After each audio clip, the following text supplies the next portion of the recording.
Summer is in full swing, and the NPH Hour is back on this Saturday on News Talk Saga 960 AM. I'm your host, Jason Thom, with a wide-ranging show coming to you over the next hour.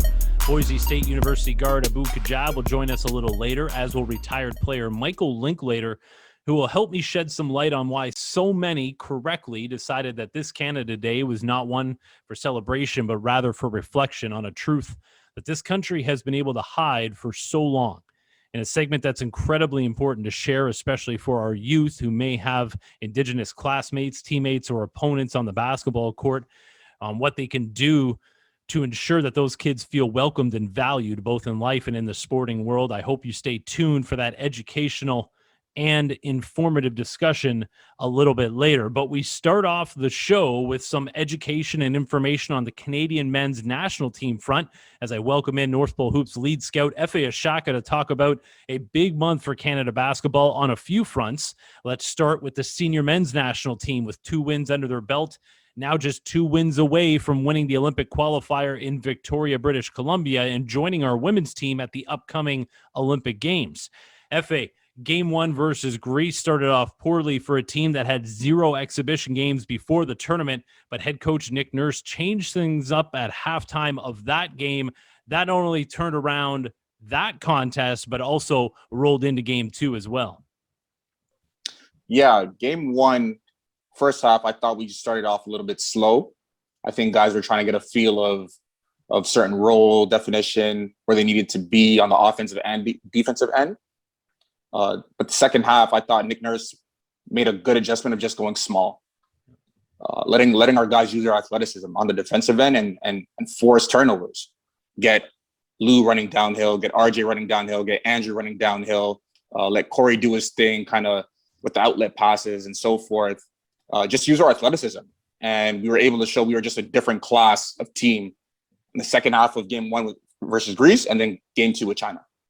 Absolutely. And now heading into the weekend, lots can happen, but this team is really rolling. And, we both agree that we think that, they are going to book their ticket to the Olympics. But now let's switch it up to the U19 men's squad, because starting this weekend, they start their competition in Latvia at the FIBA World Cup of the U19 level. And after lots of silence surrounding this team as they practice down in Tampa and selecting their squad, we now know who's on that final roster. No surprise to us that this is the most talented roster we've seen top to bottom, even though big names like a Josh Primo and a Shaedon Sharpe are missing. I mean, Primo going into the NBA draft as an 18-year-old, but still, this squad is incredibly deep, isn't it? Yeah, this is the most talented group we've probably seen. NBA-level guys such as Caleb Houston, Ben Maturin, and then guys with the potential to become NBA-level guys such as Olivier Maxence Prosper and Elijah Fisher. And the names go down. Ryan Nembhard, a staple on this team. There's no shortage of talent, and there's high expectations for this team. Absolutely. And you mentioned some of the names that, people out there probably know, but how about a few that maybe people don't realize, and maybe looking at the box score at the end of the game, they won't stand out, but they're going to do things that helps this team win? So a name I just dropped, Ryan Nembhard, I think people aren't familiar with how good he is. I think he does a lot of things that might not show up in the box score. It may not be the prettiest. He may not fill it up in terms of scoring, but putting guys in the right spots, getting to the paint, driving, kicking, playing with pace, being a pit bull, being disruptive, I think is invaluable things to our team. And I think he's going to make a strong presence during the tournament. Another guy that you had talked about before, and a guy that, again, was going to be off some radars. He's going to junior college this year and missed out on his senior season up here playing for Orangeville Prep. Enoch Colombe is another guy you really like. I love Enoch Colombe. I think he's going to earn himself a ton of minutes during the tournament. I think he's just so versatile in what he does. He can play 2 through 4, defend, get to the rim, and his motor is as high as anyone in this country. As the lead scout at North Pole Hoops, you're always looking for opportunities to evaluate players against great competition. This is literally the best stage for that, as the top 17, 18, 19-year-old players are competing from around the world. Is there anyone in particular you're looking at for this tournament to either, reveal their true potential or show what they still need to work on? definitely two guys. Ben Maturin for sure, who was already working with the senior men's national team. We're going to figure out a lot about Ben in terms of level. He's going to have the opportunity to have the ball in his hands and do his thing. It'll probably be between him and Caleb as the top scorers for our team, and then Elijah Fisher. Everyone knows about Elijah Fisher. He's got the social media train behind him and so forth, but rightfully so. He's a damn good player, very explosive, and he's done a great job improving his jump shot, for one. And then two, I think we don't give him enough credit as a passer. I think other than Ryan and Kyle Duke, they're going to look to Elijah to do a little bit more playmaking and create for other guys, such as Caleb Houston, who's a top shooter on this team. Ben Maturin, getting him on the wing and just being explosive at the rim. Yeah, I mean, Elijah's somebody who I'm looking forward to seeing too. He's been on so many showcase circuits, the AAU circuit as well, but, he's playing up here. He has the body that shows that he should be able to play up. So I'm curious to see how he performs, on this platform. Guard play is so important on the international stage. What do you expect to maybe see from a Kyle Duke? I expect Kyle Duke to run the show. Him and Ryan being the only 2 point guards on this team, I expect him to take on a role as a floor general, kind of get guys into their spots. They're going to look to him to run ball screens, get into the paint, and he's deadly around there. 15 to 18 feet in. He uses his body really well to get to the rim, and then he's got that floater, extremely crafty, and he's long, 6'3", 6'4". What he can do on both ends is going to be very, very crucial for us.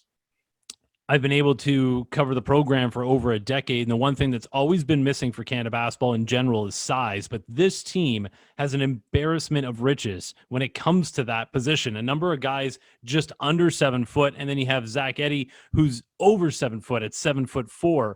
What do you expect to see, and how important is it for our guards to really understand how to play with guys of that size? Yeah, the FIBA game is a lot different. Size is extremely important. Protecting the rim and then creating second chance opportunities. But this will be the first time a lot of our guys will have the experience playing with 7-footers, guys 6'10", 6'11". But a guy like Charles Bediako, he's been a part of the national program. I expect him to show out. But then Zach Edey, 7+ footer. I'm hoping he's dominant. I'm hoping guys like Ryan and Kyle Duke, they feed him. Get those easy baskets. Yeah, Zach Edey spent a lot of time with the senior men's national team. There was some thought that he may get some minutes there, but, despite being 7'4", still think that body needs to catch up a little bit. And I think at the U19 level, Edey can really be something special. So I'm glad to see that they didn't take him, even though the senior men's national team needed some added size. I think he's much more valuable to the program and for his own development to be able to do that at the U19 level. And, something else I wanted to hit on, I mean, expectations for this team are going to be huge. And it's not usually that way for the U19 squad. This is a team that's brand new to each other, a head coach that few of them really know in Paul Weir, who's no longer an NCAA coach, was at New Mexico State and then the University of New Mexico. How important will it be for all of them to buy in? It's a tough task.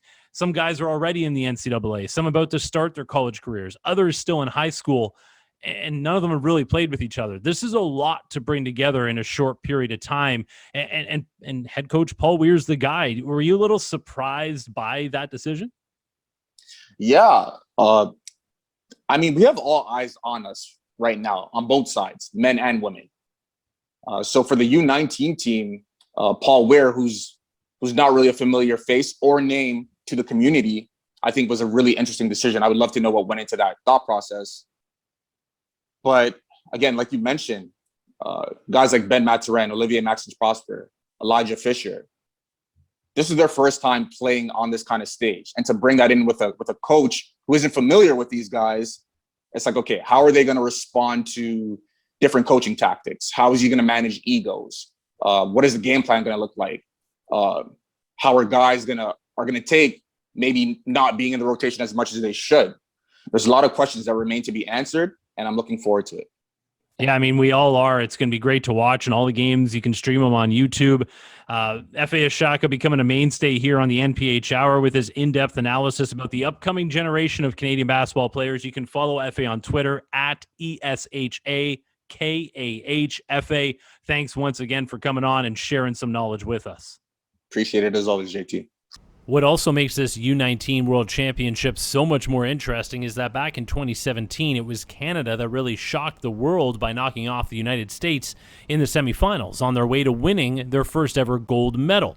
But carrying over that success is almost impossible because by the time the next age group championship comes around on the world stage, all of those players are too old to compete once again, which is why continuity from the younger age groups like the U17s and cadet squads or involving younger players in the older competitions is so important, as those players have history together to lean on in these tough competitions, which on their own are so unique in comparison to grassroots level basketball. From the FIBA rules to the schedule itself to the different types of offenses and defenses they will see in a completely different country. I mean, being involved in these games is so helpful for the development of these young players, and it can be the same for younger players here at home who can learn so much from watching these games, and the best part is they're available for free on YouTube. Coming up next, a member of the aforementioned U19 gold medal winning team for Canada at the 2017 World Cup of Basketball, Abu Kajab, who is just about ready to get back onto the floor for his senior season with the Boise State Broncos. And he is next here on the NPH Hour on News Talk Saga 960 AM.